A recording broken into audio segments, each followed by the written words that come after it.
Sometimes the universe hides miracles in the most ordinary places, like beneath the flicker of a hospital hallway light at 2:30 in the morning. Rachel Winters is scrubbing the cardiac wing of Mercy General, the mop water blackened, her body aching, her eyelids fighting gravity. The world around her hums with machinery and quiet suffering. A distant monitor beeps its lonely rhythm, echoing like a heartbeat that refuses to quit. Rachel's hands are red from bleach, her back knots with fatigue, and yet she keeps moving, because stopping means remembering, and remembering hurts. In the break room, her 7-year-old daughter, Emma, is curled on a couch under her mother's old jacket, asleep beside a half-eaten granola bar and a stuffed dolphin named Mr. Bubbles. That little toy has survived more than most people do. 4 moves in 2 years. Eviction threats, hunger, the sound of Rachel crying into her hands when she thinks Emma can't hear. "Just a little longer, baby," Rachel whispers, wringing out the mop. "Just a little longer." The words have become a lullaby she no longer believes. She's been saying them since the night Ryan walked out, leaving her with a newborn, a pile of debt, and a broken-down car that still rusts in the parking lot below. But tonight, as she scrubs invisible footprints off cold tile, the universe listens, because $200 million in treasure is already waiting for her, sealed inside a sunken ship at the bottom of the Atlantic, belonging to a woman who can't even afford to fix her car.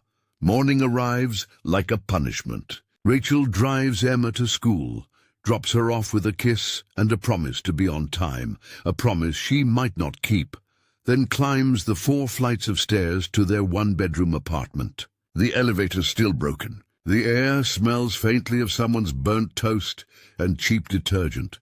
She tosses her keys on the table, staring at the pile of envelopes waiting like wolves. Red lettering, final notice, past due, and then one that looks different, thicker, cream-colored, official. Whitmore and Associates, Maritime Law. Rachel frowns. She's never even seen the ocean. She opens it and for a long moment just stares. It's a letter informing her that she's the sole beneficiary of someone named Theodore Winters. The name means nothing. It says she's inherited salvage rights to a ship lost at sea in 1957, a vessel called the Meridian Star. She laughs out loud, a hollow sound in a hollow room. A sunken ship, that's her inheritance. She's drowning in debt and someone just left her. More water. The irony feels cruel. Still, curiosity gnaws at her. She dials the number listed at the bottom, expecting a scammer, a request for a processing fee. Instead, a man answers with the calm assurance of old money. "Miss Winters, I'm Harrison Whitmore. I've been hoping you'd call." And with that, her life quietly tilts on its axis. Harrison explains that Theodore Winters was her great-uncle, a sailor, an explorer, and by all accounts, an obsessed man. He spent 40 years hunting shipwrecks, especially one, the Meridian Star, believed to have sunk off the Carolina coast during a violent storm. The ship's manifest listed art, artifacts, and antiquities, bound for a museum. The cargo's insured value back in 1957, $2 million. Adjusted for inflation, closer to 20. Harrison's tone never wavers. It's businesslike, professional, but beneath it hums excitement. Rachel feels it too, a spark she hasn't felt in years. "These salvage rights are yours," he says. "You could sell them to a company, or you could pursue recovery." Rachel almost laughs again. Pursue recovery? She works 2 jobs. Her recovery involves caffeine and 5 minutes of sleep between shifts. But something in Harrison's voice, steady, sincere, makes her wonder. Maybe Theodore's blood really does flow in her veins. Maybe stubbornness is inherited. That night she can't sleep. She Googles salvage rights, reads about shipwrecks found by nobodies, people who became legends overnight. Her imagination fights her cynicism, and for once, imagination wins. 3 days later, Rachel drives to Charleston. 4 hours, 3 bathroom breaks for Emma, and $43 to her name. The city rises like something out of another life. Brick streets, ancient oaks, old money that never learned the word eviction. Harrison's office smells like wood polish and history. Your great-uncle was meticulous, he says, spreading papers across a mahogany desk. Faded maps, handwritten coordinates, letters from museums. Every inch of it screams obsession. He wasn't chasing gold, Harrison continues. He was chasing legacy. Beside him stands Marcus Chen, a salvage expert younger than she expected, with salt-streaked hair and hands calloused by the sea. He's offering partnership. He fronts the expedition, covers the cost, and takes 60% of whatever they find. Rachel's share would be 40% of nothing or 40% of history. She thinks of Emma's shoes, with duct tape holding the soles together. She thinks of Theodore, dying alone with dreams that no one believed in. For once, she wants to believe in something. "Let's find the ship," she says. And just like that, a janitor from Mercy General becomes an heir to an impossible story. The persistent dream leaves the harbor at dawn, cutting through fog and fate. Rachel stands on deck clutching her coffee, heart pounding as sonar hums beneath her feet. The Atlantic is gray and endless. Marcus explains the process, scanning the ocean floor, mapping anomalies. But all Rachel hears is the rhythm of her own disbelief. Hours stretch. The screen flickers. Shapes appear, sand dunes, old wreckage, shadows that mean nothing. Then something different. A long, metallic echo, 400 feet in length. The sonar operator squints, runs the scan again. "That's a ship," he says. Marcus leans forward. "That's the ship." Rachel feels everything inside her go still. The ROV descends through blue-black water, its light slicing darkness until they strike metal. Twisted rails, corroded stairs, and the faint, ghostly outline of letters carved in steel. MERIDIANSTAR. For a moment, the deck is silent. Then Rachel laughs through tears. Theodore wasn't crazy. He was right. All along he was right. Above the roaring waves, she whispers to no one, "We found her." The following week, Rachel returns to the coast, joined by Margaret Ashford Davies, granddaughter of the original collector. She's 73, elegant, curious, and quietly kind. "My grandfather's dreams sank with that ship," she tells Rachel.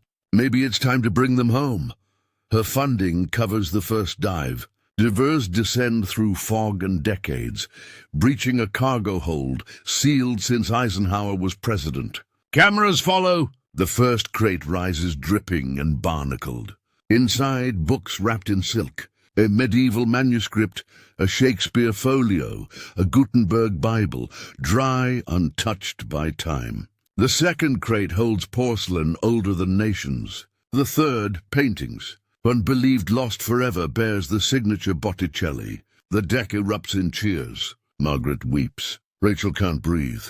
For the first time in her life, she's part of something bigger than survival. The media will call it a miracle, but she knows better. Miracles don't just happen. They're inherited, fought for, scraped from the bottom of the sea by the desperate and the determined.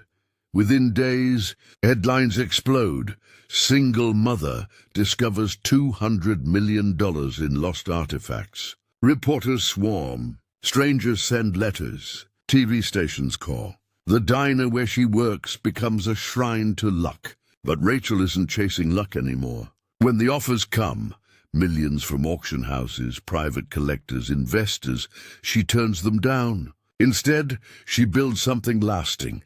The Theodore Winters Maritime Museum. Funded by her share, guided by Marcus and Margaret, it opens 2 years later on the Charleston waterfront. The building glimmers like a wave made of glass and steel. Inside, relics rest beneath gentle light, manuscripts, paintings, gold. The first gallery tells Theodore's story, 40 years of obsession that ended in triumph. He believed that lost things deserved to be found, Rachel says at the ribbon cutting. Now his dream belongs to everyone.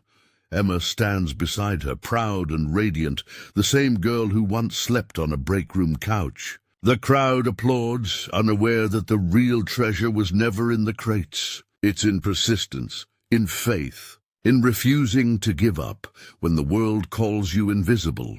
Years pass. The museum thrives. Tourists come from across the world to see what the ocean once kept secret. Rachel's office overlooks the harbor where it all began. On her desk sit three things: a crumpled eviction notice, Emma's childhood drawing of a ship, and a black-and-white photo of Theodore Winters. The plaque beneath reads, "With enough faith, even the impossible becomes inevitable." Every visitor reads it and smiles. Emma grows up, studies marine biology, and leads her own expeditions, carrying her great-uncle's journal with her. Sometimes at night, Rachel walks through the quiet museum, her footsteps echoing between glass cases of impossible beauty. She stops before Theodore's final journal entry, the one they found sealed in a waterproof tin inside the captain's quarters. The star waits for someone who needs her as much as she needs finding. The ocean rewards faith, not in treasure, but in the search. Rachel closes her eyes, hearing the waves against the pier, whispering like an old promise kept. "Message received, Uncle Theodore," she murmurs. Outside, the harbor lights shimmer on the black water, and somewhere far below, the Meridian Star sleeps again, its secret safe in the hands of those who believed. And if you believe that sometimes, just sometimes, the impossible waits for the right person to find it, then don't forget to like, share, and subscribe, because faith, my friend, might just be the greatest treasure of all.